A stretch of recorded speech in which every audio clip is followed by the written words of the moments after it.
민원련의 미디어 탈곡기.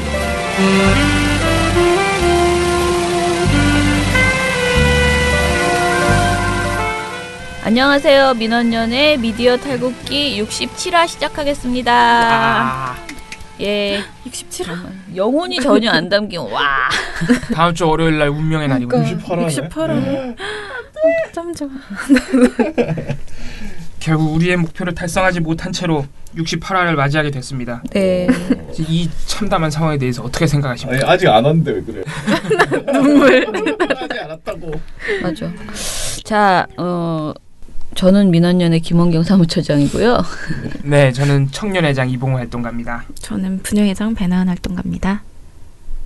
네. 뭐죠?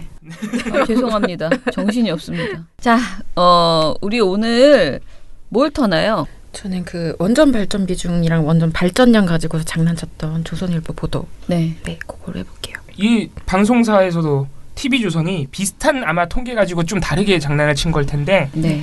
원전의 전 세계적으로 원전의 신규 그러니까 새로 늘어난 설비 용량이 25년 만에 최대치를 기록했다. 네. 그래서 전 세계적으로 원전을 늘리고 있는데 문재인 정부만 반대로 간다. 이런 보도가 나와서 그게 아마 같은 내용일 네, 건데 같은 내용이죠. 이게 그거예요. 세계 원자력 협회에서 지난달 한 28일인가 보고서를 냈어요. 근데 그게 이미 다 그 시기에 보도가 다 됐는데 연합뉴스가 12일 날 또 갑자기 보도하군요. 네. 갑자기 되게 뜬금없이 그 네. 보고서를 지난달 발간한 보고서가 있다 이러면서 그거를 딱 보여준 거예요. 해석해서 이렇게 하니까 그 다음부터 그게 최초 보도였어요. 한국에서는. 그 다음부터 계속 받아 쓰더라고요. 그거 가지고 이제 여러 매체들이 각자 자기의 개성에 맞게 양념을 쳐서 이제 보도를 하고 있는 거죠. 연합. 네, 연합 문제가.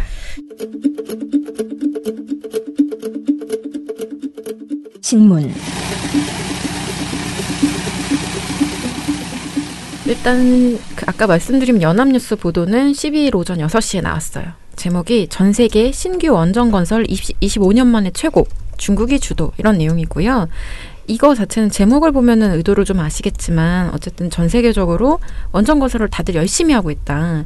2010년에 네, 그러했다. 맞아요. 그게 추세였다라는 네. 건데 이 보고서를 발간한 사람 그 주체가 원자력 협회예요. 세계 원자력 그러니까요. 협회. 예, 무한된 듯 아시겠죠? 원자력 협회입니다. 아니, 원자력 협회가 뭐 통계 가지고 거짓말 쳤을 리는 없으니까. 그러니까 막 네. 뭐 어쨌든 이해 관계자들이 많이 참고를 하죠. 근데 이 보고서가 2017년 세계 원자력 성과 보고서인데 2016년의 어떤 통계를 네. 쭉 보고를 해주는 내용인 거예요.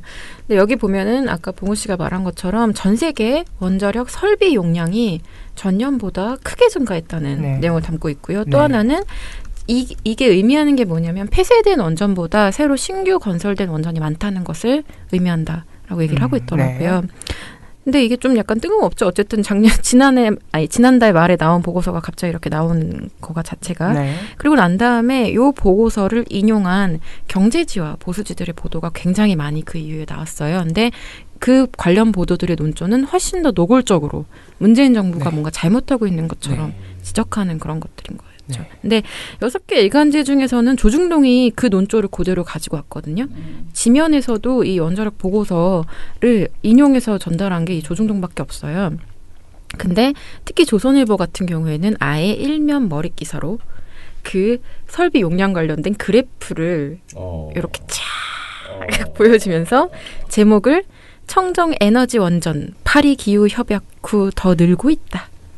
이렇게 보도를 해줬습니다. 청정에너지. 네, 청정에너지 원전이라고 표현을 해주고 있고요. 그래서 기사 내용은 여태까지 나왔던 거랑 거의 똑같아요. 그러니까 뭐 이산화탄소 배출 감축을 위해서 이제 세계적으로 원전 건설이 현실적인 해결책으로 주목받고 있고, 그 다음에 아까 말씀드렸던 세계 원자력 협회 보고서를 보면 2016년 한 해 동안에 전 세계적으로 원자력 설비 용량이 굉장히 25년 만에 가장 많이 늘어난 것으로 확인이 됐고, 또 원전 반대 운동을 했던 미국의 환경운동가들도 생각을 바꿨다. 뭐 대표적으로는 또 그거야? 아니 그냥 여러 그런 사례를 쭉 나열하고 있는 거예요. 이 기사는 쉘렌버거만 말한 건 아니고 자기가 알고 있는 거의 찬행에 도움이 될 만한 모든 사례를 다 그렇죠. 그냥 쭉 나열하고 있어요. 그러니까 이 정치적 보도라고 보시면 돼요, 사실. 네, 그리고 기사 말미에는 또 이런 것도 있어요. 상당수 나라들이 원전을 늘리거나 도입하려고 지금도 노력을 하고 있다면서 그 나라들의 예시를 막 들어줍니다. 근데 이 보도는 크게 두 가지 측면에서 좀 문제가 있는데요.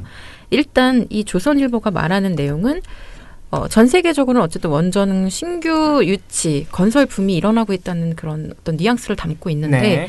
그걸 보여주려면 단순히 원자력 설비 용량이 아니라 그러니까 발전량, 그러니까 전 세계 발전량 중에서 원전 비중의 증감 여부를 보여줘야죠. 그렇죠. 그러니까 네. 왜냐하면 단순히 원자력 설비 용량만 가지고 얘기하면 좀 안 되는 게 전 세계에서 사용하는 그 에너지 사용량이 늘어나면 비중은 줄어들어도 단순 양은 늘어날 수 있잖아요. 맞아요. 네. 네. 그러면 비중은 줄어들고 뭐 친환경 에너지들도 같이 늘어났다면 이건 원전 붐이라고 할 수 없는 것인데 네. 이게 약간 이거 가지고서 말장난을 치고 저 있는 부분에 건데요. 들어가면은 이게 전부 거짓말이에요. 네. 그죠. 말장난을 치고 있는 건데요. 이 조선일보 보도에 대해서 바로 산업통상자원부가 13일 반박 자료를 내놓았는데요. 그 안에서도 주요 반박 내용이 이거예요.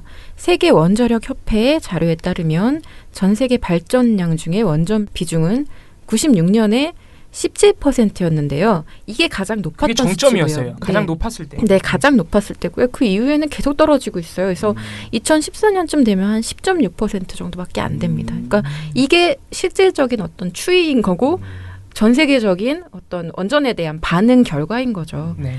또 하나는 아까 말씀드렸던 것처럼 일부 나라들이 굉장히 원전을 많이 짓고 있다. 지금 다들 원하고 있다. 근데 왜 한국은 다르게 가려고 하냐 이런 얘기를 하는데 그럼 정말 원전 붐이 그렇게 일어나고 있냐. 이것도 좀 사실관계가 다른데요. 일단 산업부가 반박한 내용을 보면 OECD 국가 중에서는 독일, 스위스, 이탈리아는 아예 탈원전을 결정한 나라고요.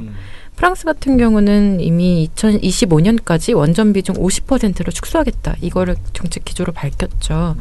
근데 반면에 원전 확대를 하겠다라고 공표한 나라들은 중국, 인도, 파키스탄 자, 이런 어떤 나라든지 개발도상국이에요. 그러니까 한참 지금 막 개발을 열심히 해야 되는 그런 나라들인 거예요. 근데 조선일보가 되게 웃긴 게 예전에 그 민영화 할 때는 선진국을 따라해야 된다면서 막 프랑스, 영국 막 이렇게 운운했었죠.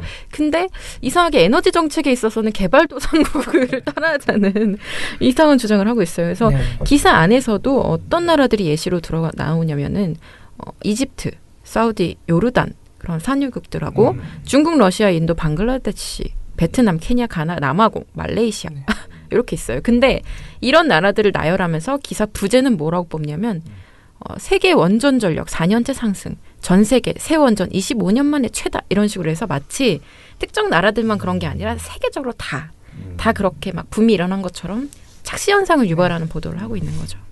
근데 이게 탈원전을 결정한 나라가 더 많고 어떤 세계적인 선진국들의 어떤 추세라는 게 되게 접근하기 어려운 정보도 아닌 게 지난 10일 날 어떤 발표가 있었냐면요. 프랑스 그 니콜라 원로 에너지환경부 장관이 공식적으로 뭘 발표했냐. 우리나라는 그 2025년까지 원자력 발전 그 감축 목표를 달성하기 위해서 원전 17기를 25년까지 폐쇄해버릴 거야. 라고 공식 발표를 했어요. 7월 10일 YTN 뉴스. 원전 강국 프랑스도 원자력 발전 비중 축소에 나섰습니다. 앞으로 8년 안에 원전 17기를 폐쇄하겠다고 밝혔습니다. 이거는 되게 많은 매체들이 며칠 전에 다 받았어요. 네. 한 10일 날, 현지 시간 10일 날 나온 발표라. 근데 조선일보는 좀 웃긴 게 지면은 물론이고 온라인으로도 이 보도를 안 해요. 자기네 불리한 거 보도 안 해버리고. 불리한 거 조금만 자기 논조에 불리할 것 같은 정보를 숨기는 거예요. 그러면 이건 거짓말하는 거죠. 거짓말하는 거고 조선일보가 여태까지 계속 반복해서 말했던 게 에너지 정책은 100년 대계니까 졸속 결정하면 안 되는데 문재인 정부는 대체 뭐 하는 거냐 막 이런 비난을 했단 말이에요. 근데 사실 이런 식으로 왜곡 보도를 하는 조선일보야말로 그런 논의 자체를 가로막고 있는 거예요. 사실관계를 다 보여주지 않고 있기 때문에 이 거짓말쟁이들이 그러고 있는 것입니다. 네, 저 신문은 여기까지였어요. 사실 따지고 보면은 우리나라는 탈핵 관련 논의가 늦은 거예요. 네, 우리가 뭐 독일, 스위스, 이탈리아, 독일, 스위스 같은 뭐 선진국 대열에 우리가 껴있다는 그런 의미가 아니라 우리나라 원전 기술 수준이 상당 수준 올라왔고 원전 밀집도가 너무 높거든요. 수년간. 그죠. 정말 네. 생존과 관련돼 있어서 가장 열심히 고민을 해야 되는 나라 중에 하나인데 수출도 했었고 그러면은 이런 상태가 되면 진작에 이미 탈원전 관련 논의가 나왔어야 되는데 지난 9년간의 보수 정부가 사실 그거를 안 한 거고요. 그래서 그때부터 시작됐으면 이미 상당히 진행이 됐겠죠. 그런데 오히려 늦어버린 이 논의를 지금 일부 경제지와 보수지들이 아주 철통같이 지금 방어하고 있는 그런 상황이라고 보시면 됩니다. 뭐 곧바로 똑같은 보도라서 네. 곧바로 방송 보도로 넘어오면은 방송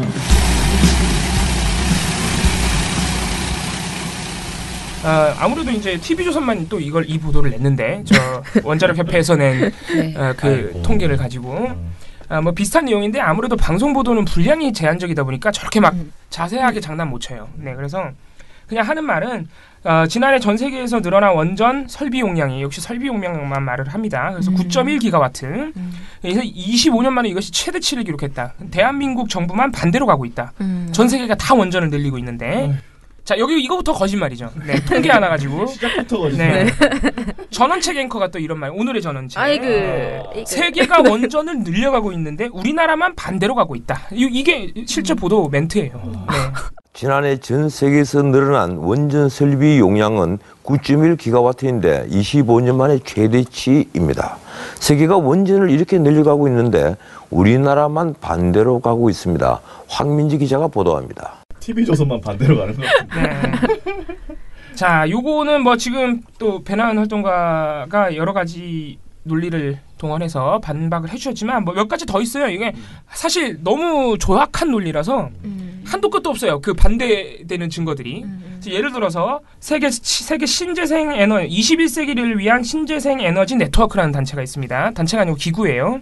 이곳에서 2017년 세계 신재생 에너지 현황 보고서를 냈는데 아까 지금 TV조선과 조선일보가 대서특필하고 있는 원자력 협회와 똑같이 신재생 에너지에 대해서 매년 현황 보고서를 내는 그런 곳이에요. 이곳에 따르면은 똑같이 지난해 전 세계 신규 신재생 에너지 설비 용량 늘어난 신재생 에너지 설비 용량이 무려 161기가와트예요. 아까 원전의 설비 용량이 얼마 늘어났냐 그랬냐면 9.1기가와트예요. 지난해 가동 중인 원자력 설비 용량은 9.1기가와트가 늘어 사상 처음으로 350기가와트를 넘어섰습니다. 비교할 수 없을 정도로 많이 늘어난 거예요. 신재생 에너지는. 그만큼 급성장하고 네. 있네요. 굳이 비교를 하자면 신재생 에너지에 투자하는 나라가 더 많다는 얘기예요.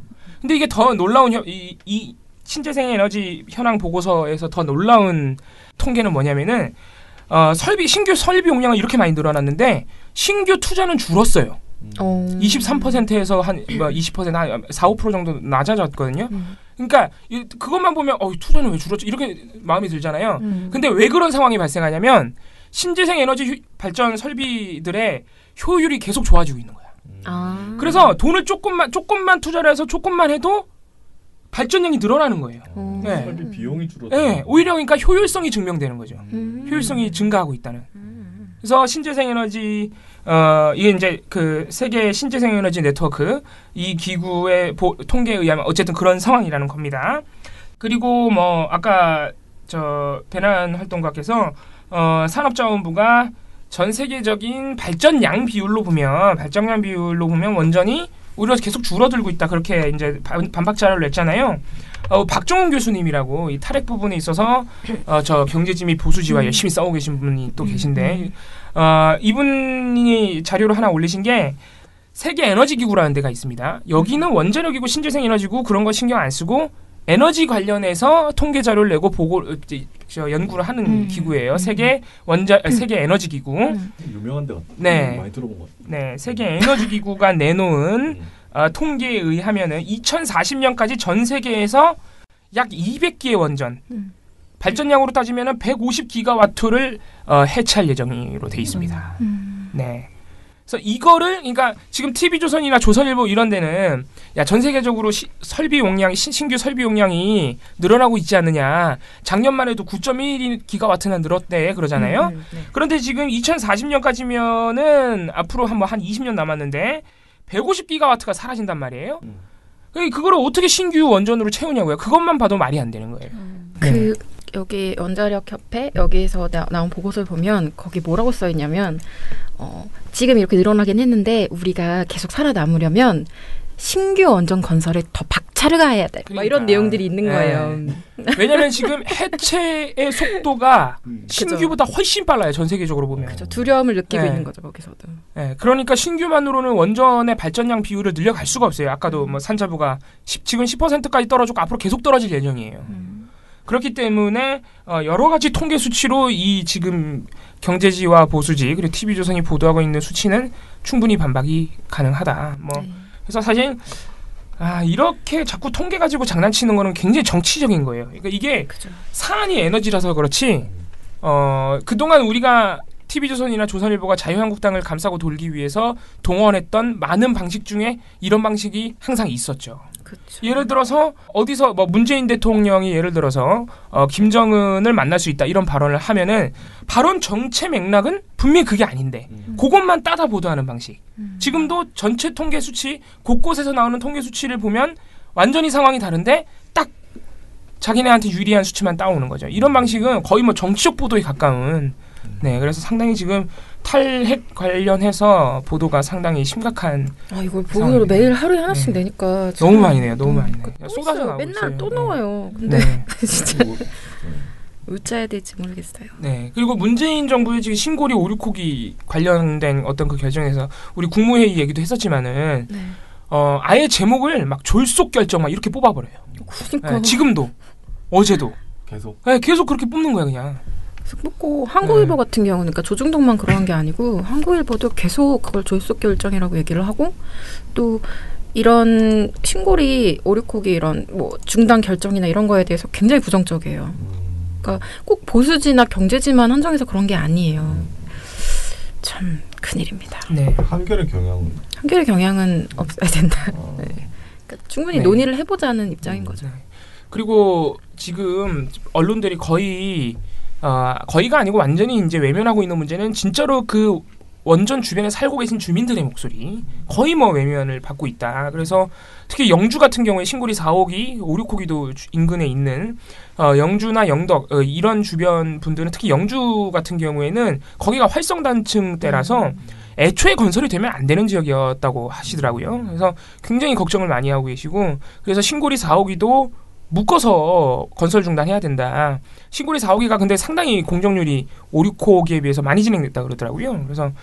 그래서 문재인 정부가 4호기는 포함을 못 시킨 거예요. 그래서 그런 부분에 있어서 주민들에 대한 어떤 관심과 조명이 좀 더 훨씬 많이 더 필요합니다. 사실은. 주민들 목소리 나오긴 나와요. 완전 없애지 말아달라고 투쟁하시는 계속해라. 네, 그 반대쪽에 계시는 실제로 피해를 보고 계시는데. 저는 제가 저번에 그 차씨 누구지 이름 갑자기 차명진 씨가 말했던 그 말이 차명진 씨가 굉장히 막말은 잘하지만 사실 되게 대중적인 정서를 잘 캐치해서 그 막말이 나오는 거예요. 그 만평 이런 게 어찌됐든 굉장히 그 사람들의 뇌관을 건드릴 수 있는 그 키워드를 잘 알고 있는데 이분이 그때 이제 50% 인상 얘기를 했잖아요. 저도 이거 사실이라고 생각해. 만약에 이제 전기료가 오르는 상황이 벌어진다. 예측이 가능하다. 전기료가 오를 것이다. 원전 때문에. 그리고 우리가 얼마의 손해를 본다라는 게 구체화돼서 나오잖아요. 그러면 굉장히 큰 타격을 줄 수 있는 사안이라고 생각을 해요. 그런데 그 사람들이 이제 돈의 문제만으로 접근하지 않아야 된다는 생각을 가져야 되는데 이 사안에 있어서 돈 문제만 갖게 하려고 일부러 지금 언론들이 밑밥을 깔고 있는 거죠. 돈 얘기만 계속 거의 하잖아요. 예. 그래서 이게 탈원전이라는 게 환경, 뭐 우리의 그 생명권 모든 것을 생각했을 때 절실한 것이다라는 생각을 아예 차단시키고 오로지 돈, 이 싼 전기. 그러면 우리는 어떻게 전기가 없으면 정말 모든 국가가 뭐 생산을 거의 못 하고 있는 상황 속에서 물가 오르고 뭐 완전 난리 날 거 아니에요. 그런 생각으로 이 어떤 선전을 하고 있는 그런 상황이라고 그렇게 생각을 하고요. 그리고 뭐 꼭 그렇지 이런 정치적인 생각이 아니라 하더라도 제가 태어나서 지금까지 배운 것이 내내 이 원자력은 최고로 좋은 에너지다였다는 거예요. 그래서 이 국민들이요 한번 박힌 이 생각이요 사실 빠지기가 쉽지가 않아요. 후쿠시마 직접 가본 사람 후쿠시마 솔직히 여러분들 자꾸 후쿠시마 얘기하는데요. 후쿠시마 때문에 그 일본이 받은 피해 우리 언론에 거의 안 나와요. 정말 내가 적극적으로 찾아봐야지 나올 수 있어요. 그래서 사람들이 일본에서 그런 일이 벌어졌어도 잘 몰라요. 일본에 지금 어떤 사태가 벌어지고 있는지. 2014년 3월 11일 YTN 뉴스. 일본에서 발생한 대지진은 이후 최악의 원전 사고로 이어지는 등 후폭풍도 만만치 않았는데요. 원전 사고에 따른 방사능 문제 등으로 전국적으로 26만 7천여 명이 살던 곳을 떠나서 피난 생활을 하고 있습니다.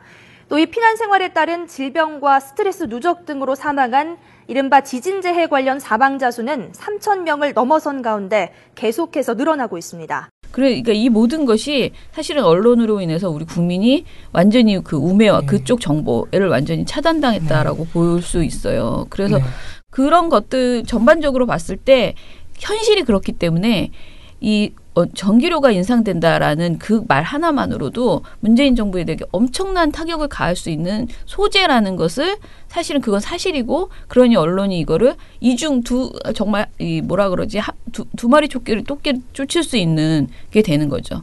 원전도 지키고 문재인 대통령도 타격을 주고, 예, 그렇게 할 수 있는 사안이라고 생각을 하는데, 저는 그래서 어제도 KBS MBC 그 노조위원장하고 인터뷰를 했잖아요. 저희가 인터뷰를 하면서 그런 얘기를 했는데, 이런 사태를 그 해결하려면 거듭 말하지만 정말 좋은 정보가 있어야 되는데, 우리에게 하다못해 지금 EBS라도 이런 관련된 이 다큐멘터리를 막 10부작 이렇게 내놔야 되는 상황인데, 왜냐하면 나라가 지금 실제로 5, 6호기를 지금 건설을 잠깐 중단하고 공론화 3달을 거치자고 했죠.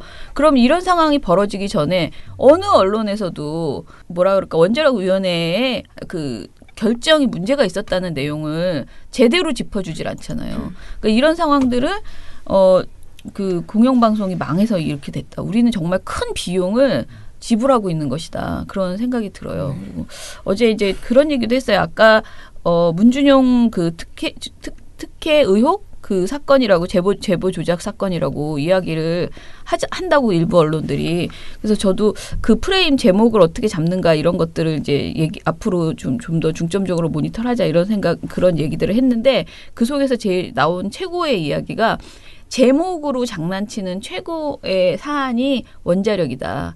그냥 핵 에너지라고 해야 되는데 핵을 너무 우리가 무서워하니까 계속 원전이라고 말하고, 사실 우리도 지금 대통령도 탈원전이라고 말한 거잖아요. 탈원전 정책? 그냥 탈핵이라고 해야 되는 거죠. 예. 근데 이 원자력이라는 말은 뭔가 그럴싸해 보이고 그냥 사람들한테 이미지가 좋아요. 네. 청정. 네. 그래서 전부 다 원전 언론에서 다 원전이에요. 탈핵이라고 안 해요. 네. 우리라도 핵이라도. 네. 우리 이제부터 핵이라고 해야 되고. 그리고 어제 또 논란이 된 게 바른정당에서 토론회 한 거 아시죠? 이 문제 가지고. 그래서 거기서 아주 재밌는 얘기가 나왔어요. 후쿠시마가 그렇게 위험하면 사람이 못 살아야 되는데, 거기 사람 못 산다 그러면은 북유럽, 스웨덴 이런 데 다 사람 못 산다. 이런 얘기를 하시면서 왜요? 사람이 살고 있다. 사람이 살고 있으니까 위험하지 않다는 거예요. 정용훈 카이스트 교수. 후쿠시마는 이제 사람이 못 살 땅이 되었는가라는 건데요. 결론부터 말씀드리면은 사람이 못 살 땅이 되는 것은 방사선 영향이라기보다는 어떤 사회적인, 경제적인 요인으로 인해서 그쪽에서 생계를 이어갈 기반이 없기 때문에 들어가지 않는 것이지, 들어가지 못하는 것은 아니다라는 것을 말씀드립니다. 후쿠시마 시에, 이 시에 거주하는 주민들은 대피할 필요가 없었습니다. 이 주민들은 만약 후쿠시마 시가 사람이 살 수 없는 땅이라 그렇다면은 대부분의 이 북유럽 쪽에 핀란드, 노르웨이, 쪽은 사람이 살 수 없는 땅이라고 이제 볼 수가 있겠죠. 그래서 근데 우리 또 전문가들께서 그 바른정당 토론회에서 나온 그 후쿠시마에 사람이 살고 있다는데 도대체 어디를 말하는 건가 찾아봤더니 후쿠시마 사고 난 데서 무려 60km나 떨어진 그 도시를 가리켜서 그렇게 말한 거예요. 근데 알고 계시겠지만은 진짜로 사고 난 부분에서는 지금도 사람이 살고 있지 못하죠. 아니 사람이 살기는커녕 그 작업도 못 하고 있어요. 기계도 고장나요 거기 들어가면. 체르노빌도 지금까지도 작업 못 하고 사람 못 들어가고 가는 거 아시죠? 그래서 지금 공단까지 나서서 이렇게 거짓말을 해야 되는 상황이라는 점을. 근데 그렇게 하면 문재인 대통령 지지도가 내려갈까요? 지지도 왜 자꾸? 지지도 때문에 물론 문재인 정부를 공격하기 위해서도 있겠지만은 제가 볼 때는 이거는 정말로 원전 폐쇄를 막으려는 거. 네, 제가 봤을 때도 결사반대를 보입니다. 하고 있는 예, 거예요. 결사반대. 왜냐하면 이제 뭐 업계 측의 논리도 있을 것이고. 뭐 이거는 이해관계라고밖에는 보이지 네. 않는 거의. 그렇지 않고서는 네. 납득이 안 되는 거죠. 왜냐하면 이거를 이렇게까지 적극적으로 나서서 거짓말까지 하는 거잖아요, 사실. 네. 왜냐면은 지금 학계까지 지금 다 달라붙어 있는 상황이거든요. 제가 아까 말씀드린 후쿠시마 60km 발언하신 분도 학자예요. 교수예요, 교수. 아니, 그러니까 네. 그거는 그 핵피하라는 사람들이 기본적으로 있어서 핵이 있어야 존재하고 뭐 이렇게 하는 먹고 사는 존재들이 있고 그 다음에 제가 계속 말하지만 이 전기값이 오르면 우리 못 살아요. 그러니까 그걸 기반을 흔들고 싶지 않은 사람들이 있는 거예요. 그리고 이게 내 피해가 아니거든. 핵 사고가 벌어져도 내가 그 동네 사는 것도 아니고, 그러니까 일단 나는 그냥 전기를 그냥 송전 그 탑으로 다 끌어갖고 난 서울에서 쓰고 공장을 돌리겠다 이 생각이 너무 강한 거야. 그러니까 이게 이 국가 안에서 총체적으로 만약에 서울에 만약에 핵 발전소를 짓는다고 하면 과연 조선일보나 이러겠어요? 이렇게 안 해요. 이게 굉장히 이기적인 행태라는 거죠. 그러니까. 왜 그럴까 이렇게 생각을 너무 깊게 철학적으로 저는 할 필요도 없는 상황이다라고 생각을 해요. 그러니까 정말 이 하나로 이 아이디어 하나로 너무 많은 타격을 동시에 줄 수 있다라고 생각하고 자기들은 이게 너무 중요한 어떻게 보면 신념과 같고 종교와 같은 건데 이 핵 에너지가 이거를 못하게 한다는 것은 굉장히 지금 충격적인 일이기 때문에 좀 목숨 걸고 달려드는 이건 그런 정말 다 상황이에요. TF 꾸려서 아마 대응하고 있는 것 같아요. 네. 그런 생각인 거죠. 아까도 말씀드렸지만은 놀라울 정도로 일방적인 보도가 나와요. 전부 다. 그러니까. 근데 우리한테 댓글로 누가 보셨어요? 어떤 저희랑 자주 댓글 달아주시는 선생님께 누군지 아무튼 그분께서 제가 지금 안 열어봤는데 이제 민원연이 너무 입장을 분명하게 가지고 이제 하는 것 같다. 그래서 좀 뭐 아무튼 중립적인 그런 태도를 취해야 되는 것 아니냐는 그런 취지의 그런 글을 제가 봤거든요. 그런데 사실 모니터 하는 데 있어서 완벽하게 중립적인 모든 것이 중립적일 수는 없다고 저는 생각을 하고요. 관점이 있어야 모니터를 어찌됐든 하는 것인데 이제 저희의 관점은 어떻게 보면 국민에게 정말 이로운 정보인가 아닌가, 그러니까 왜곡해가 정말 진실한 정보인가, 뭐 이런 민원연의 언론을 바라보는 관점은 이제 주로 그런 것이죠.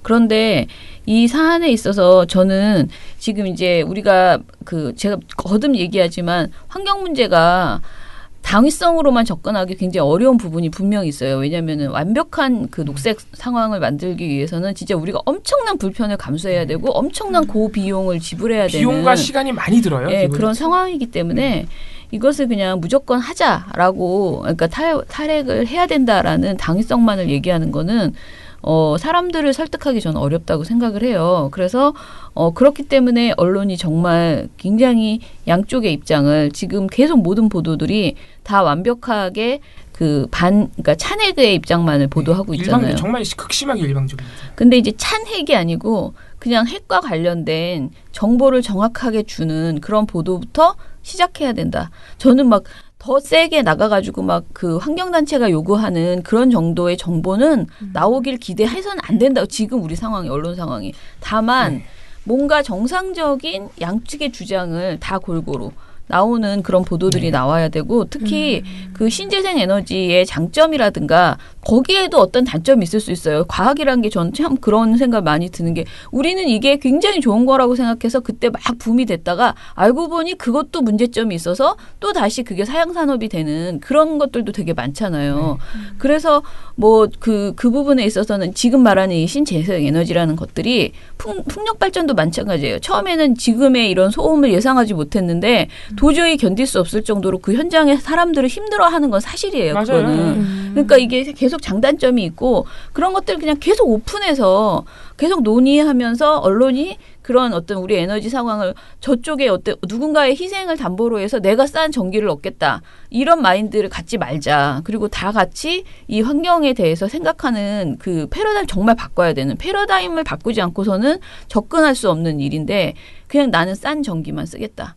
그런데 그 전기는 어디 시골에서 또는 뭐 그 어디 위험한 그 위험은 너희들이 감수하고 근데 마치 거기에서 뭐 원전 사고가 나도 나하고는 상관없는 것처럼 그렇게 생각하는 이런 식의 모든 마인드들이 다 문제고 이런 점들을 언론이 계속 이건 아니다라면서 계속 정보를 그대로 오픈해줘야 되는데 이 부분이 안 되는 것에 대해서는 분명히 문제가 있다. 그래서 저희가 막 환경단체처럼 딱 우리가 이 환경 문제에 대해서 어떤 주장을 갖고 막 나가는 것은 아니지만 최소한 언론이 환경단체의 목소리도 담아주고 그 다음에 찬핵단체인지 뭐 그런 핵피아의 의견도 담아줘야 되는데 이 발언에서 이미 아니 핵피아는 분명히 있고요. 그거는 맞아요. 존재하는 것이고요.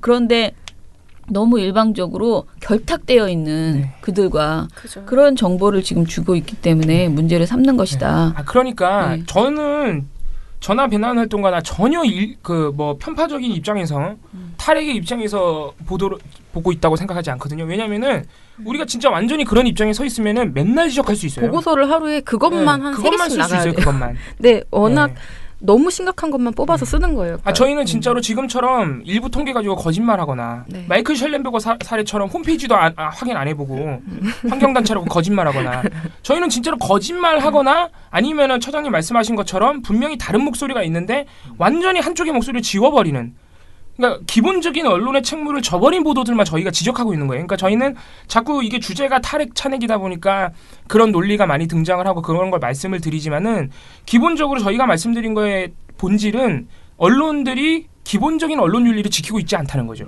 네. 그것만 지켜도요. 예를 들어 하다못해 기계적 중립이라도 지키고 사실관계를 있는 그대로 보도한다는 이 기본만 지켜도 지금처럼 보도가 나올 수는 없어요. 그죠. 제목을 뭐 그렇게 뽑을 수 없는 거죠. 청정에너지 원전 이렇게 뽑을 수 없죠. 말이 안 되는 거예요, 말이. 그러니까 저희가 물론 뭐 저희가 완전히 탈핵에 대해서 우호적인 관점이 없다 이렇게 말씀드릴 수는 없죠. 저도 개인적으로는 탈핵에 찬성하는 사람이고 하지만 보도를 볼 때는 최대한 그래도 할 수 있는 만큼은 저의 입장을 지우고 본다는 거를 말씀드릴 수 있겠습니다.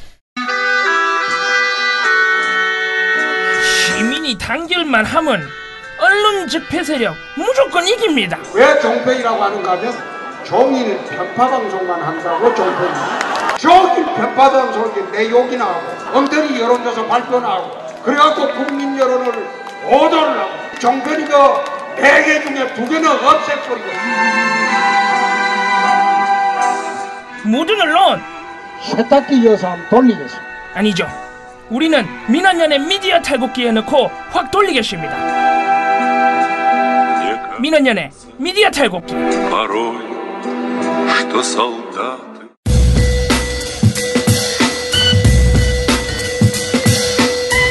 제보.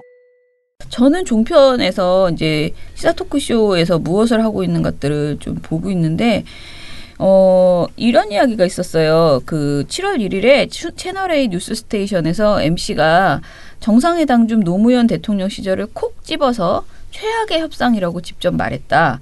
미국과의 관계에서 주권 국가로서 노무현 대통령이 미국과 다르게 이야기하고 의견 차이가 있을 수 있는 것인데 최악이라는 단어를 사용하면서 노골적인 의견을 드러냈다라고 제보가 왔습니다. 이건 제보예요. 저희가 확인해 보니까 7월 1일 채널A 뉴스 스테이션에서 한미 정상회담에 대해서 그러니까 문재인 대통령이 한미 정상회담에 대해서 이야기를 하면서 그 중에서 노무현 전 대통령과 전 부시 2 아들 부시 정상회담 이야기를 꺼냈습니다. 이 이야기를 하면서 차지한 앵커가 이렇게 말했어요. 지금 드러난 부분도 있고 아직 드러나지 않은 부분도 있기 때문에 문재인 대통령의 반미 성적표를 지금 당장 저희가 평가할 수는 없습니다. 그런데 항상 좀 지나와서 보면 그때 과연 그렇게 하는 게 맞았을까 하는 측면도 있는 것 같습니다. 여기까지는 이제 지금을 약간 그렇게 뭐 좋아할 일 아니다라고 말한 거죠. 역대 한미 정상 간에 이렇게 궁합을 보면 가장 좀 안 맞았던 궁합이 노무현 전 대통령하고 아들 부시 대통령의 관계였지 않습니까? 라고 말을 해요. 그러자 이현종 문화일보 논설위원이 최악의 회담이라고 한 우리가 한 65차례 정도 한미 정상회담을 했습니다. 그러니까 이 최악의 회담이란 말은 이현종 문화일보 논설위원이 한 것인 거예요. 최악의 회담이라고 우리가 한 65차례 정도 한미 정상회담 했습니다. 역사상 지금까지 총 숫자가 지금까지 최악의 회담은 박정희 카터 회담이었죠. 그러니까 박정희 카터가 제일 크게 세웠다. 사실 그때는 주한미군 철수하겠다는 것과 해서 최악의 회담으로서 자리매김 되는 것이죠라고 말을 해요. 그러니 이게 이번 이야기를 최악이라고 한 건 아니니까 노무현과 아들 네. 부씨를 최악이라고 한 건 아니었어요. 사실관계를 찾아보니까 네. 그런 다음에 노무현 대통령이 취임하면서 반미면 어떠냐 등등 해서 상당히 미국 측을 자극한 측면이 있다. 이현종 씨가 이 말을 했고요. 그렇게 하면서도 회담은 잘했다고 평가를 했다. 그러니까 노무현 대통령이 고 노무현 대통령이 그렇군요. 제보자께서 조금 오해를 하신 모양이에요. 네. 그리고 우리가 북한에 접근하는 방식은 결국 북한과 대화를 통해서 북한을 뭔가 좀 대화의 틀로 이끌어내겠다는 전략이고 부시 대통령은 아시겠지만 정말 기독교 근본주의자였습니다. 북한에 대해서는 악의 축이라고 할 정도로 북한을 규정했지 않습니까? 북한을 뭔가 압박해서 북한을 개방해야 되겠다 이런 생각이 강했죠. 라면서 이제 뭐 결정적인 것이 2005년 경주에서 열린 정상회담이 정말 충돌의 가장 큰 지점이 되었습니다. 이분이 등의 웬일로 말을 이렇게 했습니다. 상식적인 말을 했죠? 별로 큰 문제가 없네요. 그러니까요. 그러니까 이분이 들었을 때는 최악의 회담이라고 들으셨지만은 사실은 그 얘기는 구체적으로 그 노무현 전 대통령에 대한 이야기는 아니었고 다만 가장 좀 안 맞았던 궁합이라고 말한 것은 사실이에요. 근데 가장 좀 안 맞았던 궁합도 사실과 다르다는 거지. 이현종 씨 발언은 가장 좀 안 맞았던 사람은 그 카터와 박정희 대통령이었다는 것이죠. 그때는 진짜 간당간당했어요. 네네. 그 다음에 제일 웃겼던 제보는 하나가 있어요. 저는 이거 정말 좋은 지적이다라고 생각했는데요. MBN 아침에 매일경제에서 두 의원이 나온대요. 국회의원이.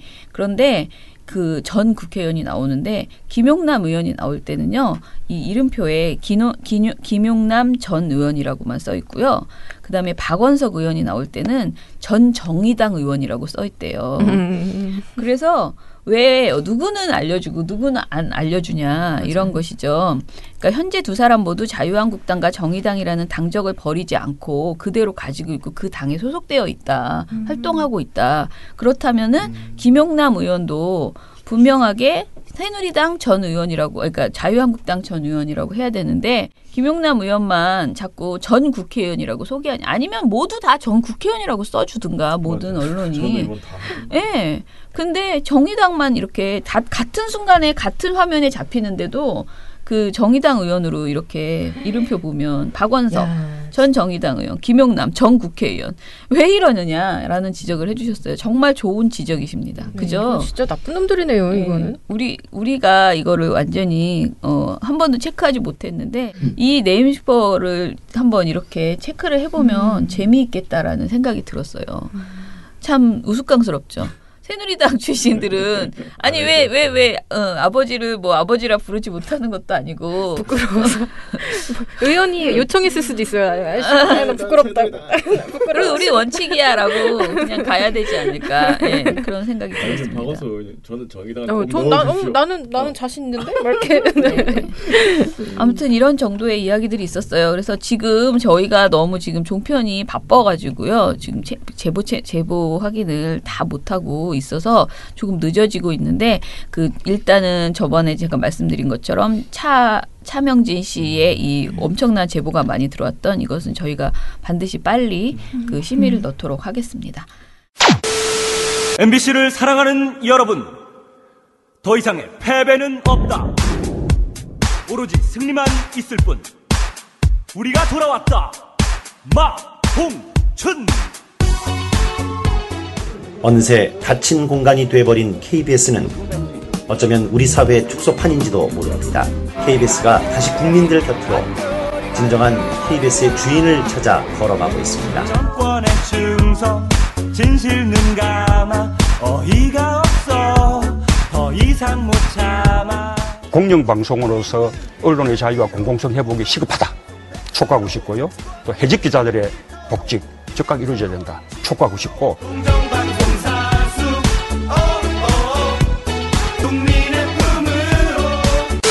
민얼연의 KM 되찾기 뉴스. 네, 어제 KBS 발족식 그 얘기 좀. 예, 발족식은 어제 생방송으로 이미 다 나갔기 때문에 저는 굉장히 나름 좋았다는 생각이 든 게 사실 그 출연자가 아니죠. 발언해 주시는 분들이 한 분 한 분이 다 주옥 같은 이야기를 했기 때문에 제가 시간이 없어가지고 마지막에 그 뭐죠 최종진 네, 그 민주노총 위원장 집회 집회 발언은 너무 짧게 줄였는데 사실 가장 화가 나는 사람은 그 분이셨을 거예요. 이 노동계가 화가 많이 나는 사람이요. 예, 최고로 할 말이 많으신데 아마 따로 전화해서 여쭤보면 한번 모셔야 되죠. 뭐 그냥 막 일사천리로 말씀하실 텐데 아무튼 지금 그 공영방송 특히 이제 MBC는 말할 것도 없고 KBS조차도 제대로 된 보도를 하지 않기 때문에 피해를 받는 그런 분들이 아주 많고 그래서 저희가 그러니까 25일 7월 25일 그 주에 계획돼 있습니다. 예, 계획이 돼 있어요. 피해자 증언대회를 계획하고 있습니다. 그래서 그때 좀 더 이야기를 많이 하면 될 것 같고요. 저는 그 피해자 증언대회가 뭐 어떻게 될까? 재미없을 것 같은데 이런 생각 계속 하고 있었는데 그랬어요? 재밌을 것 같은데요. 아니 섭외를 어떻게 하느냐.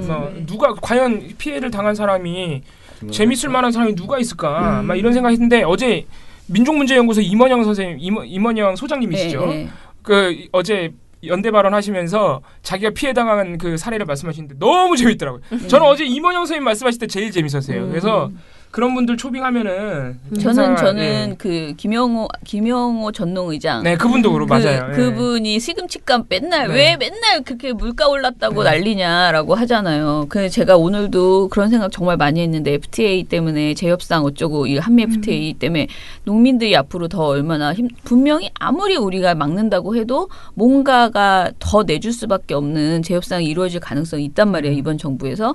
그러면 지금도 이미 농민이 거의 엄청나게 힘든데 이것에 대해서 우리가 어떤 정부가 보존을 해주려고 농민의 피해를 보존을 해준다거나 이러려면 쌀값을 올릴 수밖에 없어요. 굉장히 많이 현실화해야 되는 상황인데 이러면은 아니면 지원을 해줘서 우리 국내 쌀값이 또 떨어지게 미국 쌀하고 비슷한 수준으로 낮춰야 되는 거잖아요. 지금도 이미 식당 미국 쌀을 굉장히 우리가 알게 모르게 우리가 먹는 쌀의 대부분이 비싼 그러니까 상대적으로 비싼 진짜 우리 쌀이 비싸다는 게 아니고 워낙 싼 거예요. 미국 쌀 이 수입 쌀들이.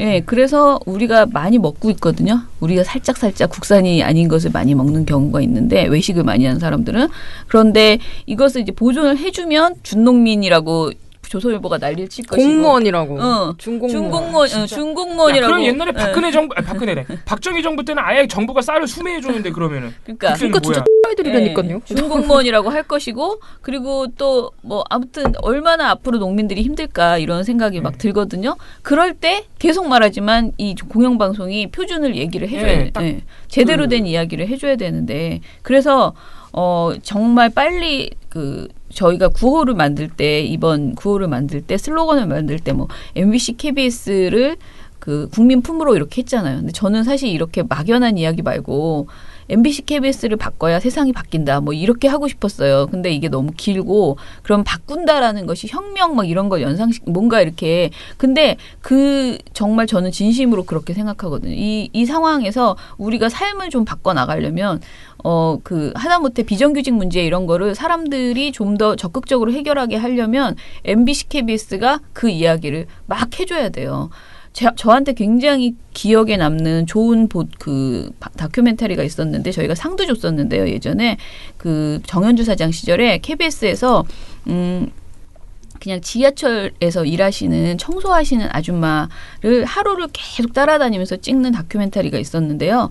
그게 이제 KBS 스페셜이었어요. 근데 그 아줌마가 할머니 한 60대 그런 분인데 얼마나 힘들게 하루를 보내는지 지하철 청소를 하면서 화장실 청소하고 뭐하고 그 사람 쭉 보여줘요. 그런 다음에 이 사람이 받는 월급을 보여주는 거예요. 그리고 그 사람이 처한 어떤 취약한 고용이 안정되어 있지 않은 부분들 있잖아요. 그래서 당하는 어려움 이런 거를 쭉 정리를 해서 보여주면서 그때 당시에 비정규직이 이런 것이다. 우리는 사람들이 자기 아니면 자기 식구 중에 비정규직이 없으면 잘 모르거든요. 근데 비정규직이 이렇게 고생하는데 새벽 몇 시부터 저녁 몇 시까지 일을 하고 집에 돌아와서 가족을 돌보고 이런 분이 지금 계속 8개월, 10개월 단위로 재계약을 하고 있고 그리고 이렇게 일했는데 이 돈을 받는다. 그 얘기를 그냥 딱 보여주는 거예요. 근데 저는 그런 것들이 지금 우리한테 너무나 부족하다. 그러니까 이 공감 능력을 떨어뜨리는 것 같아요. 모든 뉴스가. 그래서 다 그것을 그냥 대상화시켜서 이 하나하나의 사건들이 다 나랑 전혀 상관없는. 근데 그렇지 않은 방송을 만들었던 게 예전 KBS, MBC였고요. 그런 보도들이 늘어나야 된다는 거죠. 그런 보도, 그런 다큐멘터리들이 그런 측면에서 KBS, MBC를 바로잡는 것이 저는 그냥 단순히 그 노동자들을 위해서 하는 게 아니에요. 제가 무슨 KBS에 내 애인이 있는 것도 아니고 MBC에 나의 가족이 취직한 거 아니잖아요. 그 회사 망하든 말든 나랑 아무 상관도 없는 회사인데 제가 왜 이렇게 우리가 절실하게 KM을 살려야 된다고 얘기하는가? 왜 바꿔야 된다고 하는가? 우리 삶이 나아지려면 공영방송이 어떤 보도를 하느냐가 엄청난 우리에게 큰 영향을 미친다는 것이죠.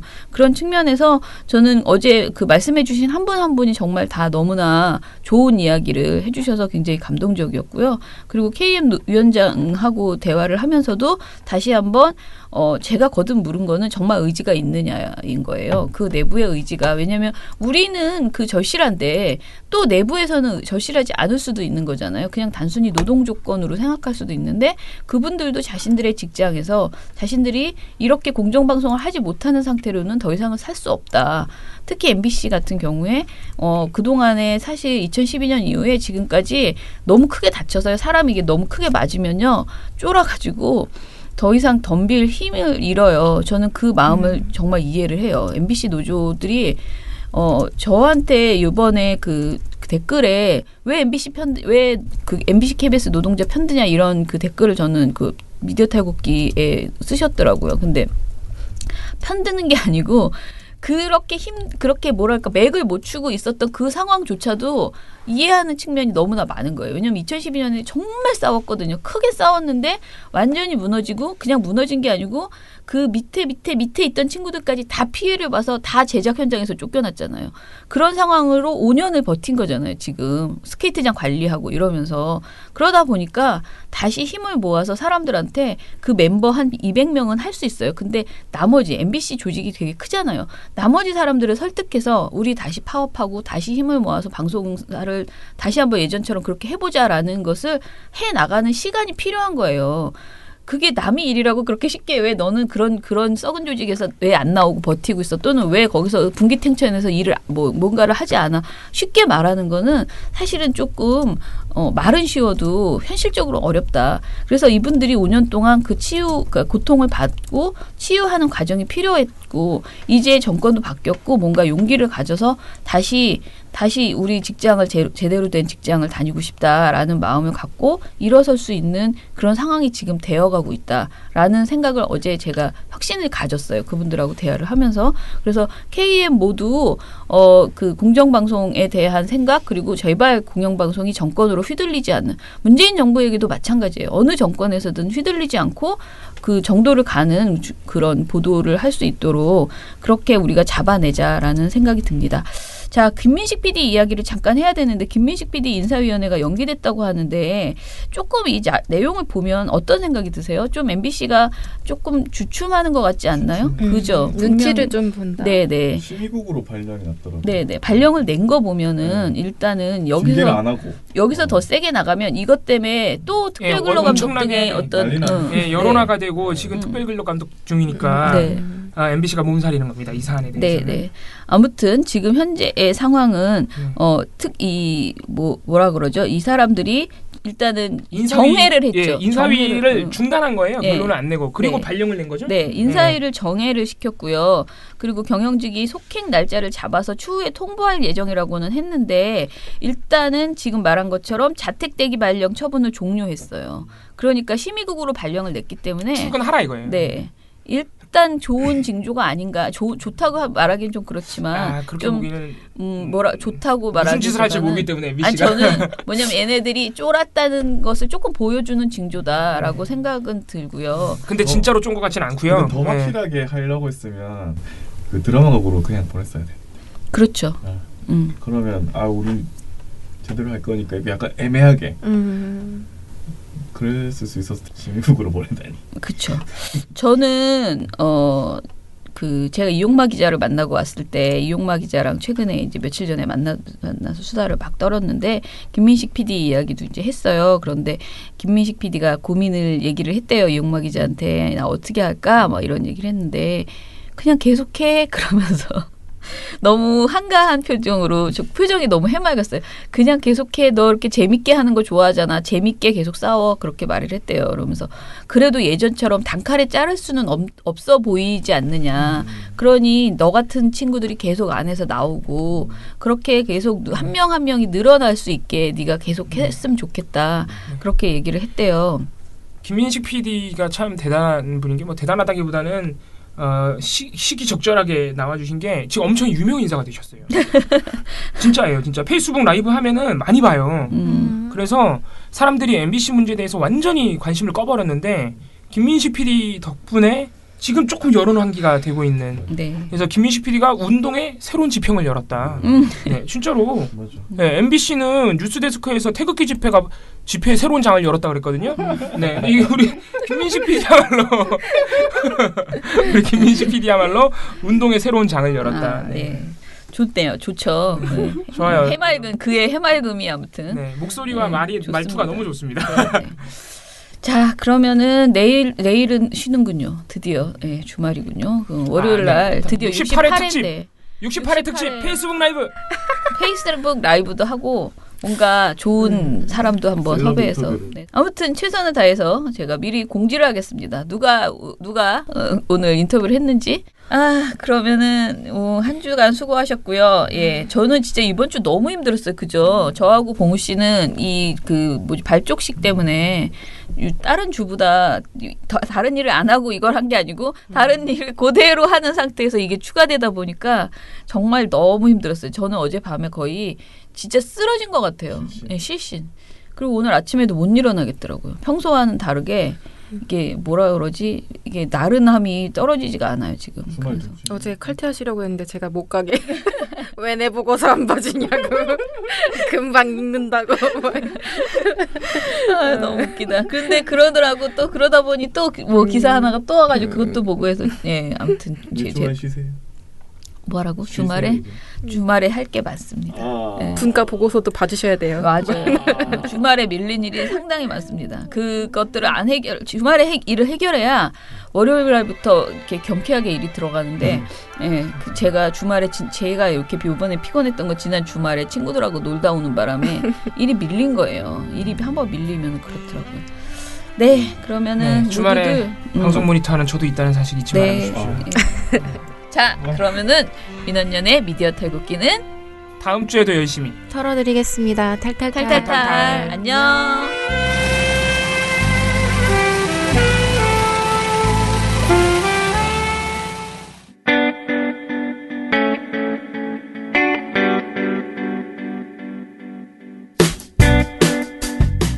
안녕하세요. 민원연의 이봉우 활동가입니다. 우리나라에서 언론의 문제는 민주주의의 문제입니다. 독재와 부패 기득권을 대변하는 언론들은 아직도 살아있습니다. 민주주의의 문제는 곧 우리 삶의 문제입니다. 사주의 입장을 반영한 권력의 욕심을 투영한 언론, 이들을 감시하려면 전문성과 꾸준함 그리고 투명함이 기초되어야 합니다.